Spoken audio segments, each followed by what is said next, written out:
everyone. I am here with Christina Wagner from Click to Close Mortgage. We're going to talk about a 1031 exchange. Yes, I know. You're like, who cares? But you should if you have a rental property anywhere, microphone, and you are looking to purchase another rental home here in the Villages, Florida. I'm Robyn Cavallaro. I'm a realtor here in the state of Florida, primarily sell in the Villages. If you're looking to buy or sell, make sure you give me a call. Also, check out my book here. It is available on Amazon in paperback, and also you can get it on my website as a download. Oh, and you can get it in Kindle. And also, I have my journals. Just search Pickleball Journal, and you will find it. So today, that's enough for the commercial. All right, a 1031 exchange. So what does that mean? You look at the camera and talk.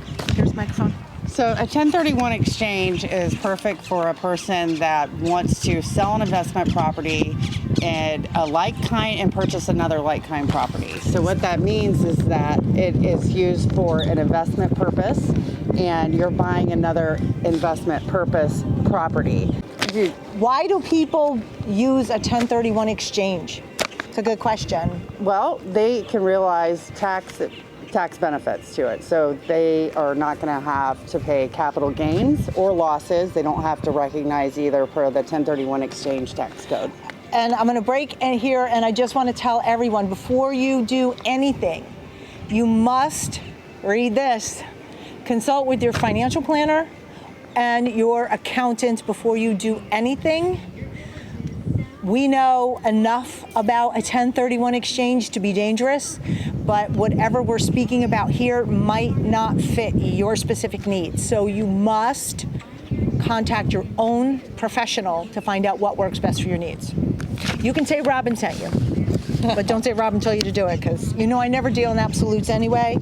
So anyway, we're back. A 1031 exchange. So you have a rental property in Iowa, again, and you want to buy one here. When you sell the home, let's just say, for example, you sell that home for $300,000, you have to use all of the money from that purchase to purchase your new rental or investment property here in Florida, wherever you're going to buy it. Would you agree? That's right. Yes, okay. Yes.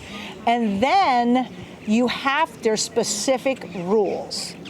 You can't retain the proceeds. Right, so you can't have it in possession. You sell the house, you have to hire an intermediary, like a title company that handles this, and they hold the proceeds for you. But with the 1031 exchange, you must identify a new property within 45 days of closing on the property that you are vacating. Identify that property within 45 days, and you must close within 180 days.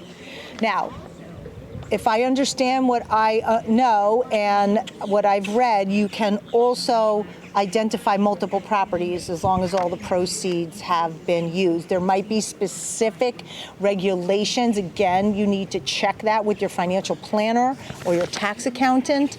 But I've known of some people who sold their business and took that business money and bought 3 homes here in the Villages and used it, and it's a business for them because they're all rentals, right? Yeah. Okay, so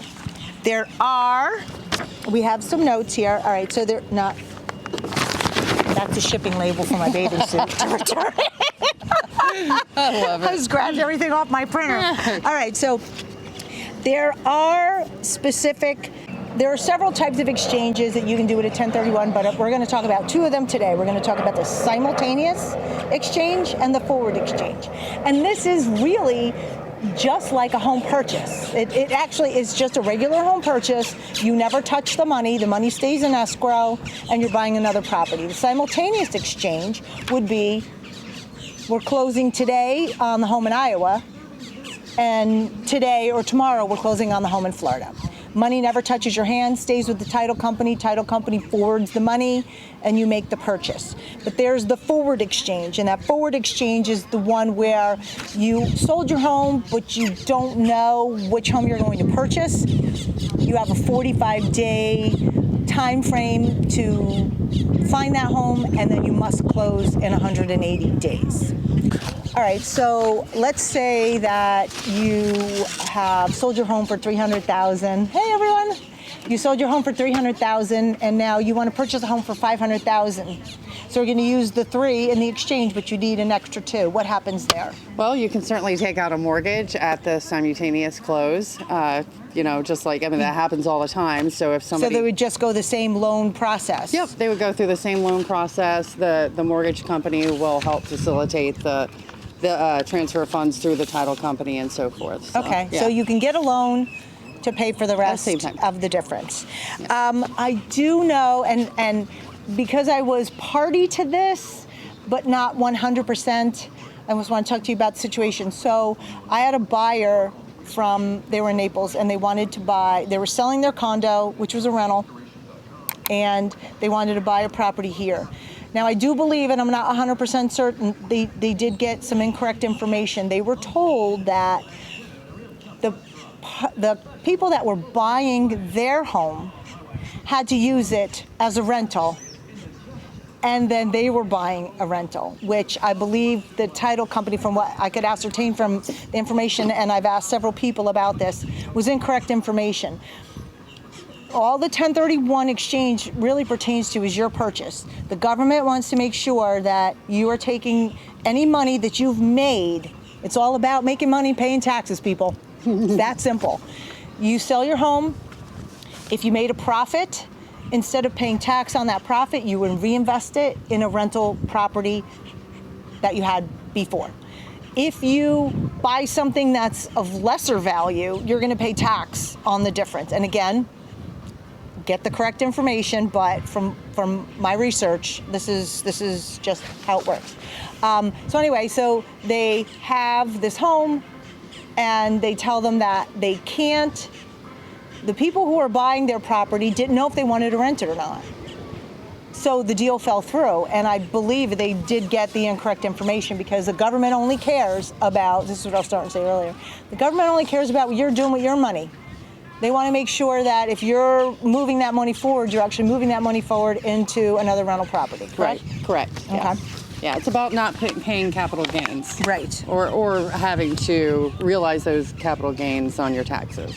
Yeah. And another important fact is you need a qualified intermediary to hold the money. Now, you would have to do some research for that. I'm not sure if every title company is considered a qualified intermediary. So we want to make sure, if you indeed are looking to do a 1031 exchange, please call me, and we will get you the most up-to-date current information, so it's a smooth process when you're purchasing your rental home in the villages. Yes. Okay. Most importantly as well is that those funds or those proceeds never go into the personal bank account. That's right, the so they have to be held in the intermediary's Right. You can't decide escrow on account. it later, afterwards, after the fact. Right, Yeah. it has to be done simultaneously. So, I hope you found this information about a 1031 exchange helpful. I'm Robyn Cavallaro. I'm here with Christina from Click to Close. We are enjoying a beautiful morning at Sumter Landing, and actually, I didn't put my pen down there.